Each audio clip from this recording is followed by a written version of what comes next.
Well, boys, I don't know about you, but this is it's been a very strange couple weeks in the Premier League, and I guess it's going to continue. This is Red Card Radio.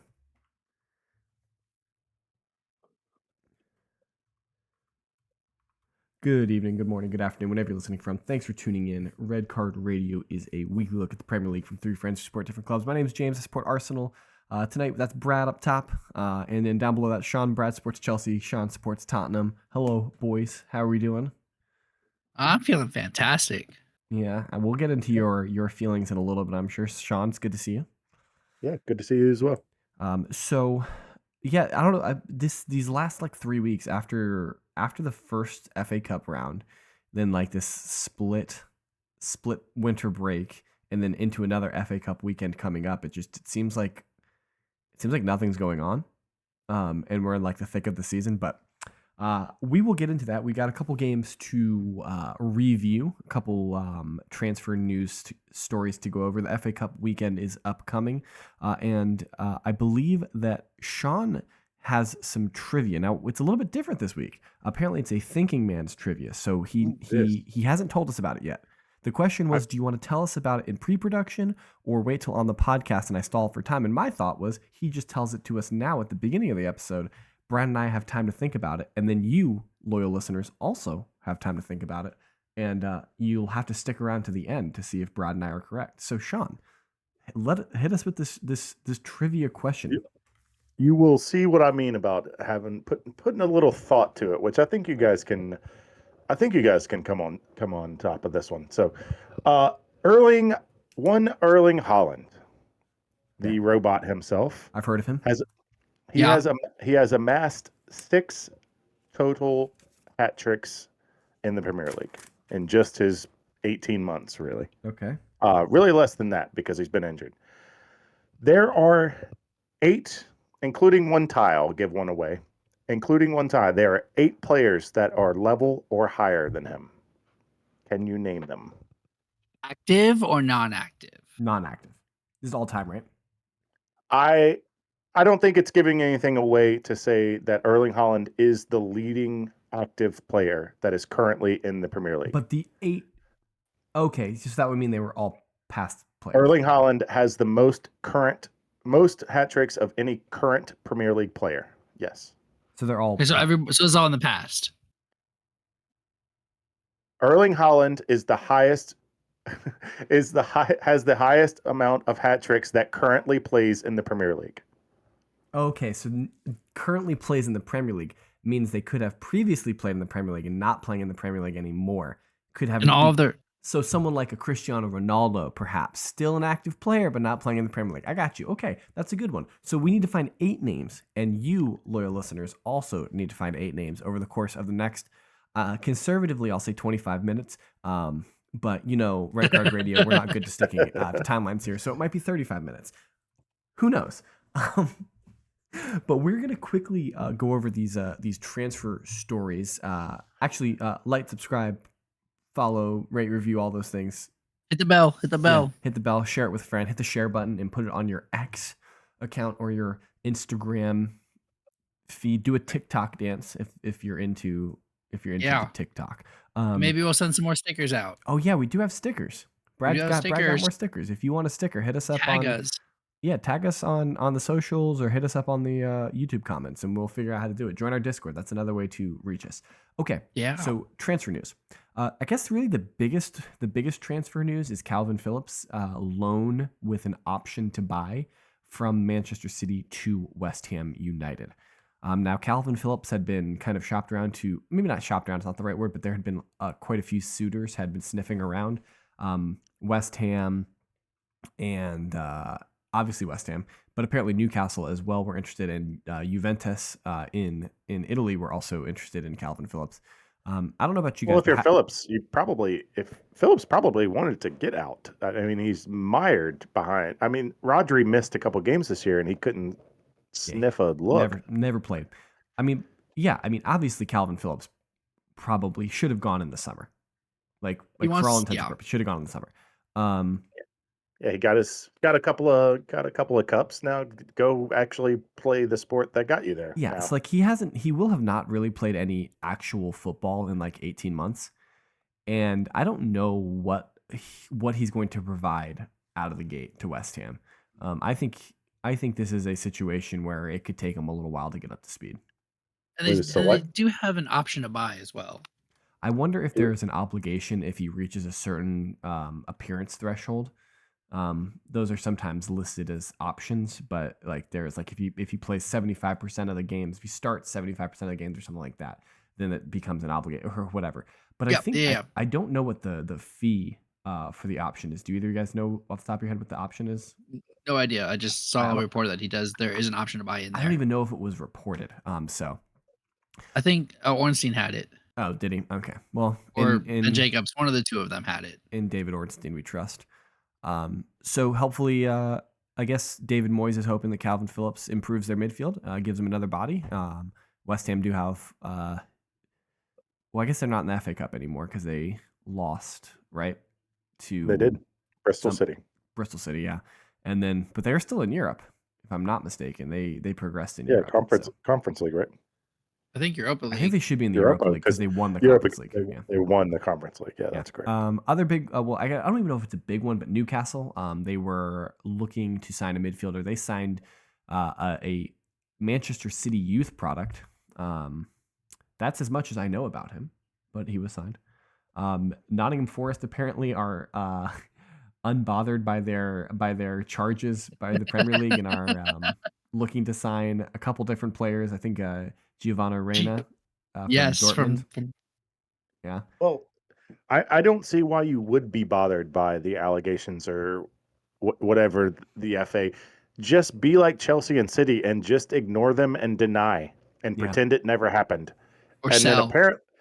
then apparently the FA can't do anything about it because that's what happens to City. I think that's the big thing that Chelsea does well is that Chelsea sells players very well. And so like Yes. that's why it's never really financial fair play is never really an issue for them. And they also cook the books for the first year of Bowley's by being able to amortize players over 8 years or 9 years. He found his loophole and was Yeah, like, they were cooking the books that way. it wasn't cooking the books. It was perfectly legal, sir. Yeah. Whatever helps you sleep Just at night. because nobody else wanted to take those risks. Yeah. Other big names that are floating around, Aaron Wan-Bissaka and Migi Elmiron are being linked to moves away to the Saudi Pro League. We will see if those materialize. The Elmiron one is a little interesting because apparently Newcastle are there's some questions about their finances right now, and Yeah, and all of a sudden, who's the owner of all of the Saudi Pro League teams? Who's the owner of Newcastle? It just there Can we- are can some efficacy questions that should be asked about that. didn't you guys try to ask these questions when Chelsea sold players for book value to the Saudi league, and now the owners are moving money between clubs? Well, I mean, there is some question about like a relationship between Todd Bowley and the PIF. So I think there's legitimate questions all around.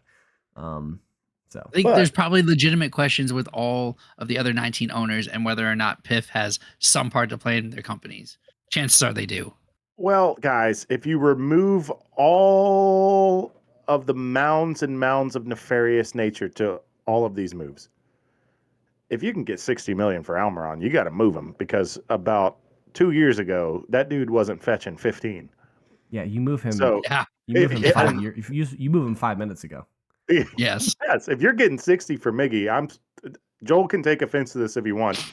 And I hope maybe Miggy listens to this and we'll have another Jack Grealish run from him in the Saudi League or otherwise. But yeah, 2 years ago, you're barely getting 15 for him. Now you're getting 60. Move him. Book it, Dano. But is it a legit 60 is the question. Is it a legit 60? Is he worth 60? No. At the beginning of this, we put aside all the nefarious He nature. said, I throw know. that away. I know. Somebody's Yes, willing I to know. pay 60. I know. Even if it's you that's willing to pay 60. I will pay 60 for him. And you take They have- one They pocket, have put it in paid the other. themselves $60 million. Yes. All right. That's enough of that. I'm sure Joel will have thoughts about that in the comments. If you have any news about transfer dealings at your team and you're interested, hit us up in the comments. Match week 21. So this is the second half of match week 21, the back half of the games that were yet to have been played. Arsenal get the most resounding victory this weekend, beating Crystal Palace 5-0. Though I think that scoreline doesn't tell the whole story. So I think we spoke about Arsenal last week, and we kind of all agreed that Arsenal needed to have a very convincing victory in this match. That if they scraped by with a 1-0 victory and it was tight and edgy, that would not do well it would not serve Arsenal well. Now, on paper, the 5-0 victory looks really good. However, if we add a little bit of context to it, it was 2 goals from set pieces, 2 goals from corners. One, there was a questionable impeding the goalkeeper situation, and then the other 3 goals were counterattacks. So obviously, I'm pleased with an Arsenal victory. I had a friend who was actually at the Emirates for the game. I saw he sent me a video of the first Gabriel goal. So that was really cool. Shout out to you, Paik. That was great to be able to kind of live vicariously through you in that moment. But I was really hoping to see Arsenal like really break Palace down and dominate possession and like pass the ball around and score, having to break down a low block. But it didn't happen. And so I still have That's not what happened. I still have some concerns about Arsenal's ability to score goals in tight positions. Now, granted, you get corners from attacking, right? So my claim that if you don't score on your shot on target or your shot towards the goal and it gets deflected and goes out for a corner, and then you score on the ensuing corner, then I mean, I guess like, can you really be that mad? But when the second goal is 100% questionable. I think it's a 50-50 call.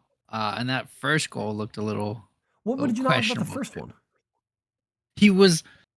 He jumps and then pushes himself up. So that picture, you're seeing with a headlock. You're seeing him after he heads the ball. No, you see him jump up and his hands go down like this. Yes, his hits hands the ball. Yes, but then but the picture that looks really damning of Gabriel's arms on the player and around his head and neck is after he's headed the ball and he's coming down. And so he didn't use the player he didn't push off the player. I wasn't saying I'm saying it's questionable. I wasn't saying it was a foul. I'm saying it was questionable based on what I saw. Well, time out. Did you think that the Joelinton one was questionable? Yes, we had that discussion. Okay, I'm just saying. Yes. If you think yes, I am consistent on this. You have to say both are questionable. I did. And I did say that. You can't say the Gabriel one is questionable if you didn't think the Joelinton one was questionable. I did say that. I know you did. I'm just adding context. The second one is Ben. I just find it funny that you all of a sudden find it acceptable to put your hands on someone when you're going for a header. It was okay. There's okay. I can get into this if you want, because there's very specific differences in the Newcastle Arsenal one and the Arsenal. Well, this isn't the one that we want to get spicy with either. It's not. Anyways, but continue. But Gabriel heads the ball and then his arms end up on the player.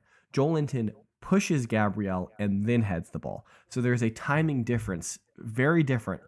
One's before, one's Gabriel after. did not use the player to gain an advantage. He headed the ball and then his momentum carried him into the player. And the player already had no ability to play the ball. Okay, we're going to say this. I'll say one is before and one is during.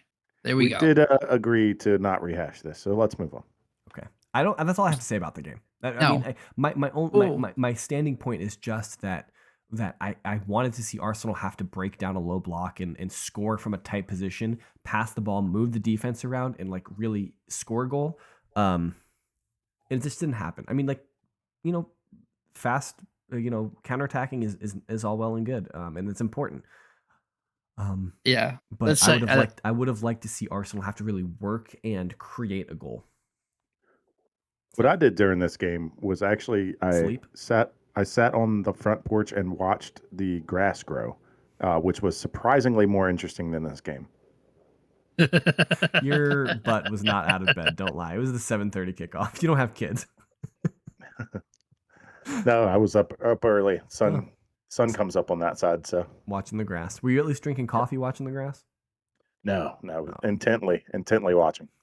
Can we talk about this Ivan Toney free kick goal in the Brentford hold on. Forest? Before we get into this, before we get into Brentford Forest, Brentford 3-2, right? How many days was it that Ivan Toney was out? Well, he's 8 months. 8 months. Oh, okay. Okay, so he didn't He just started this season, this weekend, right? Yeah. Okay. Yeah. Oh, he already has a goal before Anthony. Oh, that was well played, Brad. Thank you, Well, thank you, thank we've you. got that's two firsts because Timo Werner also already has an assist, which is more than Anthony. So That one's better. That one is better because we expect Ivan Toney to score goals. I'm just I don't saying, expect Timo Werner to do anything but be offsides. if somehow Anthony is still playing at Manchester United next year, that is a gift for all of us. Okay, the so let's talk about this goal. So free kick for Brentford, right outside the 18-yard box. The referee uses the magic foam, gives the little arc, and then the ball's placed in the little arc area, and then he goes to set the wall. And while the referee is walking to go deal with the wall, Tony moves the ball over a little bit, moves it outside of the foam area, just a little bit. Kind of moves And it a moves the lot. foam with it too. Well, that happened later because the referee then goes to deal with two Brentford players who are standing near the wall. And while he's dealing with the Brentford players, Tony moves the ball even further, and then he picks up the foam and tries to create a new what appears to be foam area of where the ball should have been. Now, he then proceeds to score the most the easiest goal he's probably ever scored in his life because he just has a free sight line at the goal, wraps it around the wall, and Matt Turner can't do anything about it. No shot. Um, Now, I was watching the Ben Foster today on Football Fill-In, and both Foster and the other goalkeeper, ex-professional goalkeeper that we're on, were talking about how they have no problem with it. Like it's perfectly fine. You always trying to it's professional football. You're trying to always get an extra inch, extra foot wherever you can. And it's really Forrest's fault for not, it's really Forrest's fault for not paying more attention. It's Matt Turner's fault for not paying more attention and keeping his eye on the ball and resetting the wall. And while I think that those are all legitimate statements from one professional footballer to say about another one, I think that the fact that Tony had to pick up the foam and move it, like that's an intentional form of deception, in my opinion. Like he's intentionally trying to deceive the referee at that point. Yeah, I think it's he is. I think Forrest have a big cause here to feel aggrieved. You seem less convinced, Brad. Okay. So, yes, this was egregious. But if you're going to start regulating this, then how are we going to then we have to regulate the throw-ins. Like how far like the throw-ins are much more egregious than what he did. He moved the ball a foot. Yes, it's close enough to the goal. And yes, it gives him a better shot. 100%. And this was super egregious and it probably should have been spotted. Like somebody should have said something. Ben Foster had the best idea ever. There was 11 people looking at that ball and they didn't say anything while he moved it. Yeah. Right? But he moved it a foot. How far do these throw-ins go? I thought about it in the United game last weekend, where Like they had a left winger. I forget who was playing at the time. Left winger grabs the ball because it gets kicked out.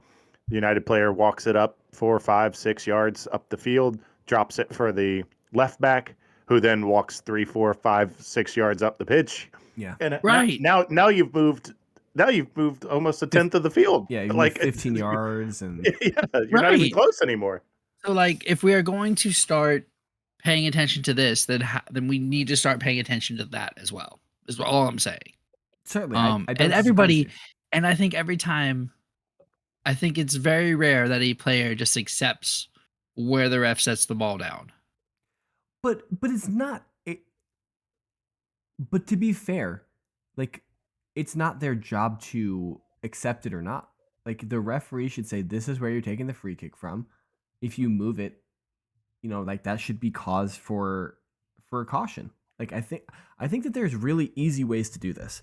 Is that you just at the beginning of the year you make it a point of emphasis and you tell the players, you're gonna get like a 1 yard radius on throw-ins, and if you exceed that, you have to go back, and if you throw it outside of that, then you're gonna the ball's gonna go the other way. And if you do that for 2 weeks, the teams are gonna stop doing it.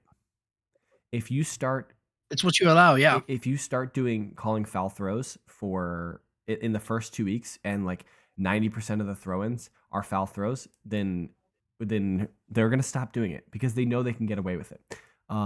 If you start cautioning players for moving the ball when after the referee has set it for the free kick, and like this is a really easy thing for the fourth official to be watching, For the side like judges, the like the linesmen. linesman probably are doing this, but what's the fourth official doing? He's chatting with the managers. The fourth Yep. official just should be watching this. Now here's the other question: like, in the middle of the park, they take the ball and they roll it forward with the backspin so it'll stop, and then like it's gone forward like a yard and a half. Like that's not super impactful, right? Like the referee hasn't gone over and used the foam spray and said this is where you're taking it from. I think the difference is that if the referee specifically demarcates where a free kick should be taken from, if it's moved, the referee should give you like one warning. You put it back, and if you do it again, I'm giving you a yellow card. And that's a blanket thing for the team. The team gets one warning. I think that is the rule, isn't it? Right? Generally speaking, Well, then put it it should be back. enforced. Then it should be enforced. Like it's. I don't know. I'm interested. Yes, this was egregious and extra, but good on him for scoring on his first game back. A. B. Look, like Ben Foster said, like I agree 100%. There's 11 players and a coach, and the whole bench looking at it. You mean to tell me nobody saw him do that? It'll be interesting to see what the PGMOL come out and say, because Well, I don't know if VAR can even like interfere. well, that's Nottingham Forest sent a letter to them, essentially just like asking them, like to clarify, to figure out what the rules are. So that'll be really interesting. Yeah. Other big results this weekend. Liverpool continue their onslaught at the top of the league. They win 4-0 at Bournemouth. This was kind of humorous coming into it. I saw Tamzid, tweeting some doomer stuff on Twitter, and this game was always going to be a thrashing by Liverpool. They were always going to destroy Bournemouth. I think Liverpool were very clinical. Which is what you expect. I think I'm with you. 4-0 is a very, very harsh scoreline for Bournemouth. Bournemouth didn't create a lot, but they played very, very well. And so like they had a couple of chances where like probably 2-4, 2-3, but like we didn't expect Nunez to score both his goals. Let's be real. Sure, like Darwin scoring both is not what you expect. But like when you think about like when the big boys come to town, like the big boys are going to be clinical. That's what you expect. You expect the big boys to be clinical, and to have a chance against them, your keeper needs to have the game of his life, and you cannot miss any of your opportunities, right? Like that. Yes. That's kind of how it breaks down, and Yes. that's what you see when you see the smaller teams beat the big boys. It's because you took your one or two chances, and your goalkeeper was out of this world. Yep. Is generally what happens. Or the I know about that. Or the big team was just playing crap. That's also another viable thing. Yeah, it was Bournemouth came into that tie playing pretty well. I mean, they had lost the game before that, but they were on a good run of form. That's true. Yeah, absolutely. They were playing extremely well. Two hottest teams in the past 6 games. So yeah. So, I mean, but I was not surprised when I opened up my phone and saw that Liverpool had won 4-0. That was without any context, if you just looked at it, Liverpool being Bournemouth 4-0 is probably what we expect. Yeah. I thought I'd add a little context. I appreciate. I got to watch most of that game. Yeah. Did you get to watch any of the Brighton Wolves game yesterday, Brad? You were really interested. You were really interested in this one. I did. And a draw is what, and I hoped for a draw, and I called the draw. It was a very interesting game. It was like even like a 0-0 game. It was very good. Both teams played exciting ball. Wolves on the counter is strong. Neto could be a beast if unleashed right. They had a couple of good chances. In blue? No, they were wearing red. Oh, in blue. They were wearing for red. Chelsea is what you mean. Oh yeah. I understand. If he's unleashed right, I thought you were alluding to something. Oh no. Yeah, Manchester City. Yeah, that sky blue. Yeah, City. The sky blue. Getting a ball from Kevin De Bruyne. It'll be silly. Speaking of jerseys, that red jersey on Wolves is not the play. I was so confused. I'm not. Where does Like, is red like one of their traditional colors? Like, where? Like, I what? don't know. I know nothing about the historical colors of Wolverhampton Wanderers, but that is not the play. And how does yellow and black clash with blue and white? Yeah, I don't. That seems to Like, me I don't like know why they just didn't wear their home jersey. that to me seems like there was some contractual situation with the kit suppliers that they had But to you have wear. to wear it. They had to wear the third kit a number of times, so many times during the season. That's what it seemed like to me. Well, what I thought was along the same token. We played at Manchester United. They wore their traditional red uniforms at home with the white pants. We wore our home jerseys. Yeah. Why? Why didn't we just wear our away navy blue? It's in matte navy blue. It's not even close to red. Sometimes I think for those big matchups between the big teams, they like them to always be wearing like their traditional colors, like Arsenal Chelsea. Arsenal Chelsea is almost always Red, full blue. blue versus red and white. Like, you know what I mean? Yeah. Even when we're away. Yep. Now, I don't think I that was feel the like case this year at Stamford Bridge. I think we actually did wear our away kit. If I'm I not don't want to go mistaken. back and look.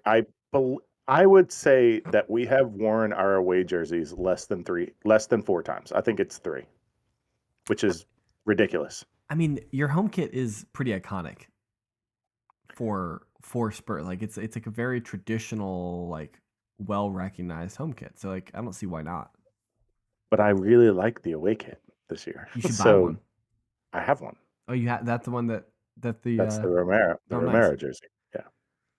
Nice. So I wear it, but the team doesn't. Well, you can just feel exclusive. Yeah. I see something about here FA Cup. My team doesn't bother themselves with this. We're too busy dealing with how to stop knife crime in London to worry about the FA Cup. Well, James, because it lasts so long. if you're interested in who will be playing Yeah, this weekend, tell let me. me give you a brief rundown. We're going to have Chelsea hosting Aston Villa. These are, by the way, all the Premier League teams. I'm not going to go through all 16 or 32. So it's 16 games, 32 teams. Chelsea hosts Aston Villa. Tottenham hosts Man City. Which, by the way, speaking of that, I did feel, and I'm sure you did as well, like you got to be kidding me with getting City this early in the FA Cup, and I'm sure you've probably felt a little tiny morsel of that. I just, for a moment, put myself in City's shoes.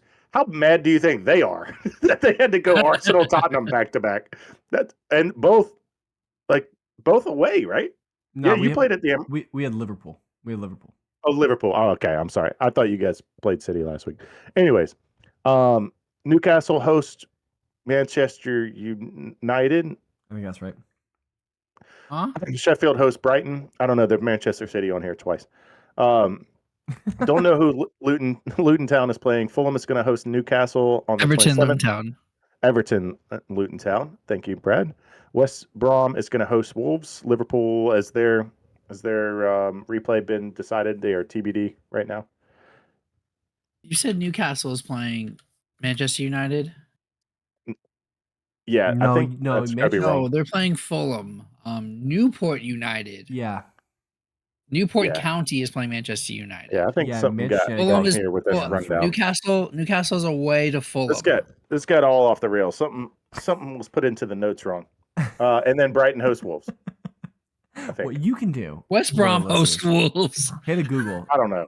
Hit a Google. Go to FA Google. Cup, yeah. Go to Google. Google will tell you because we The can't. notes are all wrong. The notes are all wrong.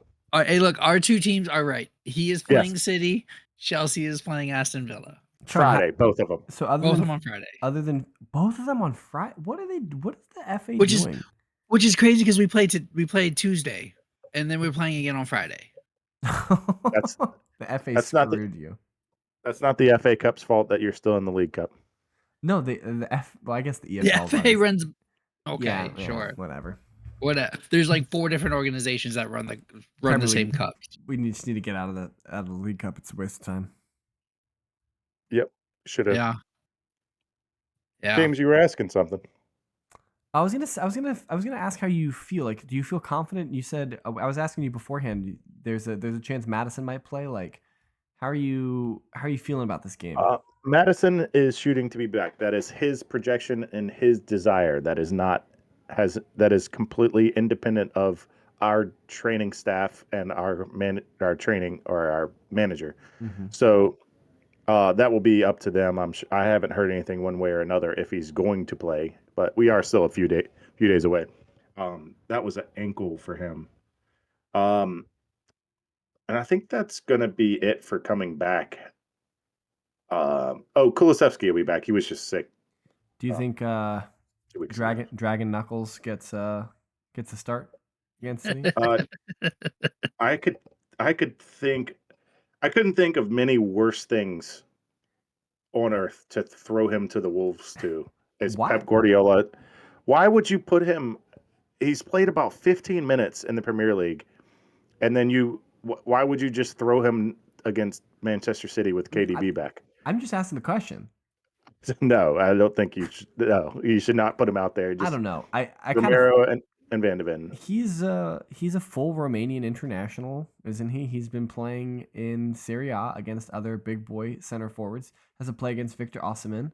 So like, if you signed him and he can't help you against City right now, I guess is the thought like within a year he's going to be useful in that situation. Like because like that's the gold standard in the Premier League right now. That's what you're trying to get to is trying to competing with City, right? Like I got Sean. He is an upgrade on Eric Dyer. Yes. so he's So just I don't know. I don't know what They, we they, got, but I don't want to they've find out the canned hard way in the FA Cup game. I don't know, man. they've canned Eric Dyer and brought in Dragon Knuckles. I like that nickname. That's what we're gonna go with from now on. 100%. Um, no, I don't think. I just don't think there's. Jokes aside, I don't think there's a reason to play him. Just play Romero and Van de Ven, and if you need to bring him off the bench, then bring him off the bench. But get him some run against. I think we have Brentford after that. Get him some run against Brentford, Okay. I Bournemouth, mean, yeah, you maybe. probably have to watch Van de Ven's minutes anyways as he's coming back. He probably is going to be better. He came straight off of injury into 90 minutes, which he didn't make it because he was starting to cramp. So at this Right. point, he should probably be back closer to match fit, I would imagine. That's what I'm saying. Like you still have to watch him like in this game. I don't. No. Yeah, it is Brentford the following weekend. So yeah, get him some run against Brentford. Get him some run away at Everton. That's the following game after that. So there's time to get him a rolling start without throwing him to Baldy in the FA Cup. So, Brad, how do you feel about your tie that you have? Yeah. Actually, very optimistic. Yeah. Because it's at home. We have gone 9 straight unbeaten at the bridge. Okay. Well, it's also probably pretty lucky for you that you're not going to Villa because their place has been an Correct. absolute fortress this year. So, Correct. The last time we lost was October 28th to Brentford at yeah. home. So, yeah, and we played well. Chilwell played left back. I'm very, very excited. I know a lot of y'all were like, "What is this text?" At the beginning of the season, before Chilwell got hurt, I don't know if you know this, but he was our starting left winger, not our starting left back. Well, So I was what I confused. when I saw the lineup that you sent, the first thing I thought was, "Wow, that's an actual starting lineup." Yeah, That that is same here. that is a left back, a right back, two center backs, Well, no, it wasn't a three right back, midfielders. Well, whatever. but Wait a close. minute. Yeah, it was. Disasi is a center back Yeah, playing right back. where was Gusto? Oh, Gusto apparently had a it's what was it? appendectomy. Essentially muscle fatigue. It's nothing serious. It was just he's burnt through. He got injured and then ran for 6 games in a row. So I think like they sat him for this game. Okay. Is what I think Load it was. I think it was like management. yeah. Fatigue. Like they're professional Load athletes. Of management, course muscle they fatigue, all have whichever muscle one. So fatigue. Disasi played right back, and then we had Caicedo, Enzo, Palmer as our middle 3, Mudryk on the left, Sterling on the right, and Brocha at the top. So yes, it was a normal lineup. Like I would not mind if we just ran this lineup back. Yeah. Pochettino needs to stop overthinking it. Just start an actual 11 that everybody's Yes, in their natural position. yes, but and this is, I mean, this is probably 3/4 of what our starting lineup. Oh, sorry, 2/4 of what our starting lineup should be going forward in the back. Um, I think Fofana should replace Thiago. when he's Interesting. healthy. I mean, by the time Fofana's healthy, Thiago will no longer Won't be be at on the Chelsea. team. So Correct. Probably. that's an easy swap. Yeah. All right. Well, that probably brings us around to the trivia. James, I tried to Gosh. give you a little time. It looked like you were thinking pretty hard. Me thinking. I I did. appreciate that. So let's bring it back around for the listeners who tuned in a little bit later, or maybe skip the beginning. The trivia that I have presented to the other two and to the listeners is Erling Haaland, the robot himself, has amassed 6 total hat tricks in the Premier League in a short time. That is good for tied for 8th. There are 8 other players. One is tied. 8 other players that have as much or more than him. Can you name those 8 players? All right, Brad. Who would like to go first? How many are on your list? Just generally speaking. How many am I confident in, or how many are on my list? That's that. Yeah, give me both those numbers. I have 7 and then 8. I have 8 down. I have 7 as well. I'm confident in 3 of them, I think. I think I have 4. Yeah. Brad, no cheating from the dog. I see that your Yeah. dog is coming to help you Oh, in Yes. this endeavor. Omi is in the building here. He's gonna help me. He's gonna. Yeah. All right. My cat has This one is forsaken the me. one that I don't think so because of the way that you worded this scenario. But I did have Salah on here. No, that is incorrect. I thought so. Carrie Kane, because of course it's That is one of them. How did I skip Yep. Harry Kane? How you missed Harry Kane? I didn't even write him. Okay. Oh shit! All right. You want to give a name? Here, let's go back and forth and see. Cristiano Ronaldo. No, that is incorrect. Really? Wow. Cristiano Okay. Ronaldo has 3 hat tricks in the Premier League. Erling Haaland has 6. Is that true? That took out one of mine. Okay. Yeah, he had 2 on his first time and 1 against Tottenham last time he played Tottenham. Smile. We lost 3-2. Aguero. Aguero is the leader in the clubhouse. He has 12. Ooh. Get that. Sterling? Is Sterling high on that list? Sterling does not have more than Erling Haaland. Okay, that was one of mine. Is it Okay. 5? He has 5. Yes. Wayne Rooney. All right, so you guys have 2. Wayne Rooney is one of the names. He has 7. I had that on there. All right. Shearer. Alan Shearer. Alan Shearer is second all time.